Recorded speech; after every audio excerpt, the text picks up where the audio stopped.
wareegta ka soo baxday wasaaradda dhalinyarada iyo ciyaaraha dowlad goboleedka Galmudug ee Soomaaliya ayaa lagu magacaabay wakiilka ciyaaraha Galmudug u qaabilsan qaaradda Yurub Cabdifataax Maxamed Qaaji sidoo kalena xogayaha ururka kubadda cagta ee Sox Arway ka dhisan dalka Finland magacaabistan ayaa imaaday kadib markii ay arkeen wasaaradda ciyaaraha iyo dhalinyarada Galmudug wax qabadka iyo howlkarnimada shakhsi ahaaneed inta uu soconayay tartankii maamul goboleedyada iyo gobolka Banaadir xogayaha ururka kubadda cagta ee Sox Arway ahna wakiilka ciyaaraha Galmudug ee qaaradda Yurub ayaa bilii la soo dhaafay ka wadiyay magaalada Muqdisho qorshe lagu horumarinayo ciyaaraha Galmudug isagoona qayb weyn ka qaatay gaarista xulka kubadda cagta ee Galmudug faana laha tartanka xisaabadeen maamul goboleedyada iyo gobolka Banaadir hadaba filashadiisa ma aad in loo magacaabi doono xilkan sidoo soo arkaa in xilkan loo magacaabo waa kan Cabdifataax Maxamed Qaaji sidoo kalena xogayaa ururka kubadda cagta ee Sox Arrow oo su'aalahaasi ka jawaabaya assalaamu alaykum warahmatullaahi wabarakaatuh maanta aad baan u faraxsanahay inay nagu soo booqdo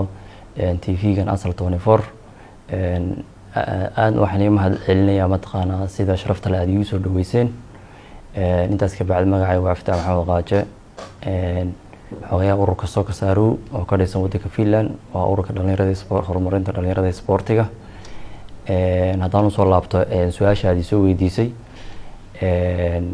Galmudug tartankii hadda socday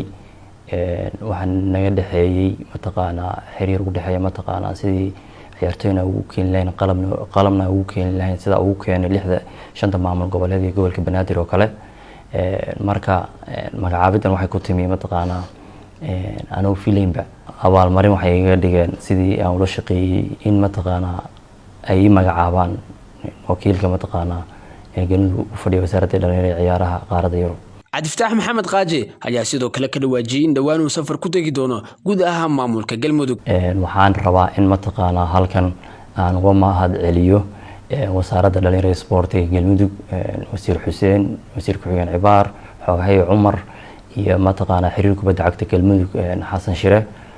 oo run ahaantii mataqaanaa ay magacaabay xilkan shaqo aad u weyn qabtay dadka Galmudugna loo baahan yahay mataqaanaa inay u mahadnaqaan markii anaga safarkeeni koowaad waxay ahayd inaan mataqaanaa caasimadda dalka nimaadno qalab baan wadnay ka Sox ahaan waxaan ku wareejinay 6 maamul goboleed 4 ciyaartoyna la socdeen oo 2 Galmudug ah u keenay iyo 2 Banaadirba hadda qorshaha muusan ku jirin mataqaanaa inaan aado dhinacaas iyo Samareeb laakiin hadda qorshii waan bedelay waxaan rabaa insha Allah inaan mataqaanaa safar dheer aan ku maro bishaad soo socota bilowgeeda mataqaanaa Galmudug aan ka bilaabo caasimadda dhammaan aan sii mara mataqaanaa degmooyinka sida Gurceel oo kale Cabudwaq oo kale Cadaad oo kale iyo Gaalkacyo oo kale hadii rabbiin oo noo qorsheysantahay mataqaanaa meeshaas qalabna aan ka bixino ana mataqaanaa aan soo aragno mataqaanaa sportiga waxaan ka markaan dib u laabano waxaan ka qaban karno mataqaanaa aan u qaban karno dalkeena waxaan u baahanay mataqaanaa sportiga inuu ku eekaan kaliya mataqaanaa Galmudug ciyaaraha la qabanayo maamul goboleedka kaliya laakiin in dib loo laabto dhulkii lagu laabto mataqaanaa baahiday u baahan yihiin dadka meesha jooga ama dhalinyarada joogaan soo aragno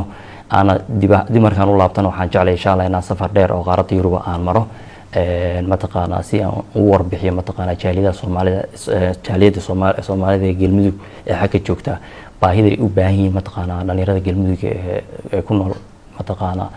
dhulka Galmudug ururka kubadda cagta ee Sox Arrow ayaa sidoo kale magaalada Muqdisho waxay ka wadeen dhaqdhaqaaqyo lagu horumarinayo guud ahaan ciyaaraha Soomaaliya iyadoona ay xusid mudneed in agab sports ay ku rijiyeen dhammaan maamulada ka qayb galay tartanka maamul goboleedyada ee gobolka Banaadir sidoo kalena malnaba ciyaartoy ay siiyeen xulalka Galmudug iyo Banaadir dhammaan 4 ciyaartoy ee la siiyay Galmudug iyo Banaadirna waxay soo wada gaareen kama dambaysta tartanka xisaabada maamul goboleedyada ee gobolka Banaadir